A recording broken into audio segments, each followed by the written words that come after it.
Hey guys, what's up? How are you doing today? Hope you are well. Nga pala mga kaibigan, bali magtatagalog lang po ako kasi mahirap po magsalita ng English. Ganito, bali may kunting isi-share lang po ako sa inyo. Bali nangungupahan po kami dito sa New Zealand. So, maswerte po dahil may namit po akong landlord, half Kiwi and half Chinese. So mabait po yung tao. Ito ngayon, kumbaga na-research ko yun sa marketplace. Ayun, nakipag-meet up ako sa kanya. Masaya dahil nakamura nga ang kanyang singil at saka libre pa ako ng bigas, tsaka mga noodles. So mabait po siya. Wala po akong masabi. Talagang sabi ko nga, ang swerte ko dahil nakita ko yung taong ito. Mabait siya. Ito ngayon, mga almost 3 months na ako nakatira dito. Ito ngayon, may katrabaho po ako na supply doon sa pinagtatrabahoan ko. So may isa po ako nakilalang Pilipino na naghanap siya ng bahay. At saka nung time na yon may bakante pong kwarto. Dahil may isang nangungupahan na umalis. So 1 linggo ko pa lang po na meet doon sa job site namin. Kumbaga nagtiwala po ako sa kanya base sa kinikwento niya sa akin na doon daw sa previous na tinitirahan niya, inaapi-api daw siya ng mga Pilipino. Binubuli-buli, ganyan. Sabi ko, mukhang mabait naman. Kaya nagtiwala po agad ako sa kanya. So ngayon, nirekomendar ko po siya sa may-ari. Pinakilala ko po siya na ganyan, kapwa ko Pilipino, mabait, kaibigan ko, sabi ko. Okay, welcome. On the spot, talagang tumira. Masaya rin naman ako kasi may kapwa ko Pilipino. Bali, nangungupahan po kami ng, 3, 4 po yung may-ari. So 4 po kami nakatira dito. Ito ngayon, tinuro ko po siya kung paano ang rules dito sa bahay. Pagdating sa paglilinis, halimbawa, may time tayo every weekend. So, linis tayo, tulong-tulong ba? At saka sa pagluluto, tinuro ko sa kanya kung paano mag-operate ng kalan. Yung kasi dito, yung ibang kalan kasi dito kaysa sa atin. Ito ngayon, pati yung car park, kumbaga giving way tayo. Actually, namit ko yung may-ari, nag-usap na kami na po ako, karpintero po ako. So, marami po akong mga power tools. Gusto ko po sana maisip itong aking mga power tools kasi wala naman po itong insurance. O sige, sabi niya, itong car park na to, dito ka ngayon magpapark. At saka binigyan niya po ako ng storage na lagayan ng mga gamit ko. So, every weekend, wala po ako trabaho, nilalagay ko po yung aking mga gamit sa loob ng storage room. Sarili po akong padlock. Nung time na yon, Friday, so kadalasan po kung wala po kaming work ng Saturday, so day off po kami ng Saturday, Sunday. Pero nung time na yon, may trabaho po ako ng Saturday. Ito ngayon, pagdating ko ng bahay, nakita ko yung sasakyan ng may-ari, nasa loob na ng garahe. So sumunod po ako ngayon, nagpark po ako doon sa unahan ng sasakyan niya. Sabi ko ganon, bukas naman ng umaga, sabay naman po kami aalis. Ito ngayon, dumating naman yung isang Pilipino, nagpark po siya sa unahan din ng sasakyan ko. Tapos nag-text siya sa akin, pre, day off ko bukas. Sasakyan ko, nasa unahan ng sasakyan mo. Ako, paano yan? May pasok kami. Sabi niya, iwan ko sa yung susi. Ikaw na maglabas. Kako, pre, maaabala ako kasi pag naalis ako rito, kumbaga beating the red light ako eh. Kung ako pa maglalabas ng sasakyan mo, maabala ako. Sabi ko ganon. Sabi niya, o sige. Bali, katukin nyo na lang ako sa kwarto. Kako, sige, okay. 2:00 ng madaling araw, narinig ko siya na may kausap sa cellphone.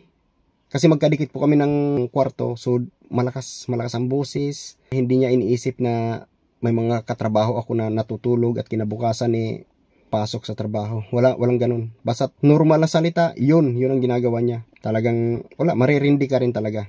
Kinabukasan, papasok na ako. Hindi ko na siya ginising. Nasa kusina na siya eh. Ito ngayon, palabas na ako. Bigla siya nagdabog. Biglang humiyaw. Whoo! Pagkalakas-lakas. Sabi ko, pre, bakit? Nangyari? Masama ang approach sa akin. Masarap pa sana matulog eh. Inistorbo mo ko. Parang gumano yung tinga ko. Ping! Hindi ko akalain na masasabi niya sa akin yun. Talagang biglang pumintig ang tinga ko eh. Tapos dakdak ng dakdak. Sabi niya sa akin eh. Kasarapan pa sana ng tulog ko. Inisturbo mo ko. Sabi kong ganun, pre. Alam mo naman pala na di-off mo. Bakit sa loob ka ng car park naggarahe? May marami naman nakapark sa tabi ng kalsada. Safety naman ang garahe natin. Di ba sabi ko naman sa'yo, once nabilhan mo ng steering wheel lock yung sasakyan mo, safe na yung sasakyan mo. Alam mo, sabi sa akin, hindi ko na kailangan gawin yun. Nagbabayad din ako. Ay, talaga naman, sabi kong ganun. Abay, parang umiinit na rin ang ulo ko eh. Sabi ko sa kanya, kako, maraming ang mas magandang sasakyan, magagarang sasakyan dyan sa kalsada, hindi naman nawawala. Tsaka sabi ko sa kanya, pre, bago pa lang tayo tumira dito, sinabihan na kita, pagdating sa garahe, giving way tayo, sabi ko ganun. Tapos, sa init ng ulo niya, kasi may schedule yung may-ari, nandun nakapaskil sa pintuan, sa main door. Sabi niya sa akin, halika dito. Sabi sa akin, halika dito. Ayan, dinudot-dot pa niya doon sa listahan ng, ng may-ari. Halika dito. Ayan. Alas 10 pa papasok yung amo. Kasarapan pa ng tulog ko eh. Sabi niya eh. Wala kang respeto, sabi sa akin. Alam mo, parang nanliit ako sa sarili ko. Sa tutulang, nanliit ako sa sarili ko. Kasi, ni minsan, sa tagal kong nag-abroad, 2 years po ako sa Qatar, 2 years po ako sa Saudi. Ni minsan, wala po ako narinig na ganyan. Kung kailan nandito po ako sa New Zealand, naus ang people here. Kapwa mo lang pala Pilipino ang dadali sa'yo. Hirap ng ganyan. Kaya, sabi ko sa kanya, kako pre, pasensya ka na, sabi ko sa kanya. De sana, nag-text sa akin alas 10 pampasok ng amo natin. At saka, yung listahan na yan, hindi na nasusunod kasi pabago-bago ang schedule ng amo natin. Pero kung nag-text ka sa akin, willing naman ako makipag-swap ng sasakyan, sabi ko. Kasi sinisipti ko rin yung mga gamit ko, kaya nasa loob ako ng car park, sabi ko sa kanya. Magkaiba naman tayo ng trabaho, operator ka, ako builder. Marami akong mga power tools na iningatan. Siya, wala siyang dala kundi bayag lang. Natatakot siya magparking dito sa kalsada, baka daw mawala yung kanyang sasakyan. Sabi ko naman, kako, bilhan mo ng steering wheel lock. Safety ng sasakyan mo. Sabi sa akin, parehas lang naman daw kami nagbabayad. Paano yan? Wala akong rason. So, ako na lang mag-give up. Hirap din pala. Charge experience na lang. Kaya, nung time na yon, nireport ko sa may-ari, mamaya-maya mag-uusap-usap kami tungkol dyan. Pero naka-ready na ako kung paano isasagot ko. Kaya, siguro, maghanap na lang ako ng ibang matitirhan. Kumbaga, hindi na ako komportable dito. Nandito po ako para magtrabaho, para po suportahan ng aking pamilya at hindi po makikipag-away. Kaya ako na lang pong iiwas. So maghanap na lang po ako ng ibang matitirahan. Pero bukod dyan, kakausapin ko may-ari na, kasi ako nagpasok sa kanya dito, kakausapin ko rin may-ari na huwag kang masyado magtiwala, sabi ko. Kasi siyempre baka kung ano mangyari sa kanya, pananagutan ko, di ba? Kaya siguro mangyayari nito, pag umalis ako rito, sigurado, sisipain din yan. Iubligahin ko yung may-ari na,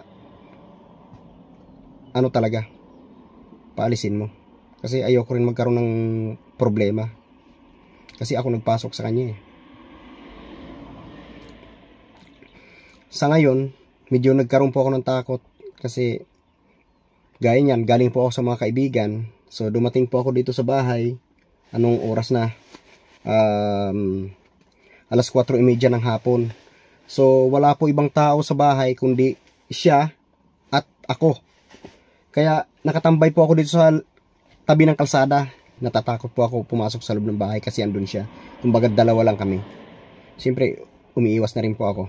Parang nagkaroon po ako ng trauma eh. Kasi hindi ko akalain na masasabi ng isang Pilipino. Actually, itong Pilipino na to, hindi naman sa pag-ano, talagang gumagamit po siguro ito. Hindi ko lang masabi. Basta may ginagamit to. Nung time nga yun eh. Kasi yung may-ari po dito, mayroon po siyang best friend na taga Malaysia. So, 3 months lang po dito, nagbakasyon, tapos umuwi din po agad. So, na-meet ko po yun. Okay naman, mabait po. Ang sabi niya sa akin, Rodel, kumbaga sa Tagalog hindi ko gusto yung isang kasama mo. Pero nire-respeto ko yun dahil kaibigan mo. Yun ang sabi sa akin, hindi daw niya gusto. Siguro nakitaan niya ng magandang ugali din. Hirap. Kaya, siguro, ako na lang mag-a-adjust talaga. Hindi lang siguro, talagang ako na lang mag-a-adjust. Kasi, sabi ko nga sa sarili ko, di baling ako'y maging duwag. Di baling ako ang apihin, wag lang ako mang-api. Hindi ko ikayayaman yung mga api. Sabi ko nga, di baling ako maging duwag. Hirap ang ganitong sistema. Kaya, imbis na ako ang nauna dito sa bahay na to, nauna ako, pinasok ko lang siya. Ako pa to ngayon mag-a-adjust sa kanya. Ngayon nga, gusto ko nga sana pumasok sa bahay. Dahil gusto ko sanang matulog. Kaso, hindi ko magawa dahil kasi yung mga pintuan dito, wala namang padlock. Natatakot din po ako. Siyempre, hindi ko ganong kakilala yung tao kasi. Yun ang pagkakamali ko Nagtiwala agad ako sa kapwa ko Pilipino. Hindi ko naman kasi ganong kakilala. Kumbaga na-meet ko lang yun sa job site namin. Inaawa naman kasi ako dahil inaapi-api daw siya ng mga kapwa niyang Pilipino. Kumbaga parang binubuli-buli. Naawa naman ako. Akala ko naman totoo. Pero ngayon na-realize ko sa sarili ko na siya pala talagang mali siguro. Siya. Nakitaan kong magandang ugali. Siyang mali. Hirap din pala. Kaya church experience na lang ito. Kaya kahit kababayan po natin, talagang wag po tayo basta-basta agad magtitiwala sa kapwa natin. Mahirap.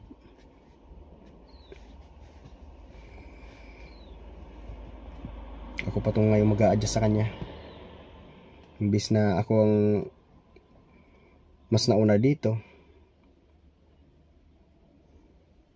Hirap din ang ganitong buhay. Yung mahirap din pala yung may kinatatakutan kayo, no? Yung sabihin na natin na duwag ako. Sabihin na natin na duwag, pero mahirap pala yung ganyang sitwasyon. Kasi hindi ko akalain na masisigawan niya ako Sabi nga niya sa akin nung time na yun binigyan ka ng storage ng may-ari, sabi sa akin. Binigyan ka naman ng storage ng may-ari, bakit hindi mo ibaba yung power tools mo at ilagay doon sa loob? Sabi ko gano'n, mabigat ang gamit ko. Sabi ko, binababa ko lang yan every weekend na wala akong pasok. Sabi ko, pero kung Lunes hanggang Biyernes, tuwing hapon, tuwing umaga, karga, baba, mapapagod ako lalo niyan. Pagod na nga ako sa trabaho Hirap din palang puta na. Ngayon, gusto ko nga sana pumasok sa loob. Kaso, dalawa lang kami ng isang Pilipino. Tatakot din ako Siyempre, baka kung anong gawin sa akin, di ba? Ay, nako. Makakatipid na sana ako ng upa May isa namang demonyong hirap din pala. Ganito. Kaya, mahirap din talaga yung magtiwala ka agad sa isang tao na hindi mo pa ganong kakilala. Ay, naku buhay. Anyway, thank you so much for watching, guys. And God bless us all. And don't forget to like, share, leave your comment below as well. And subscribe. Thank you so much for watching. Mwah.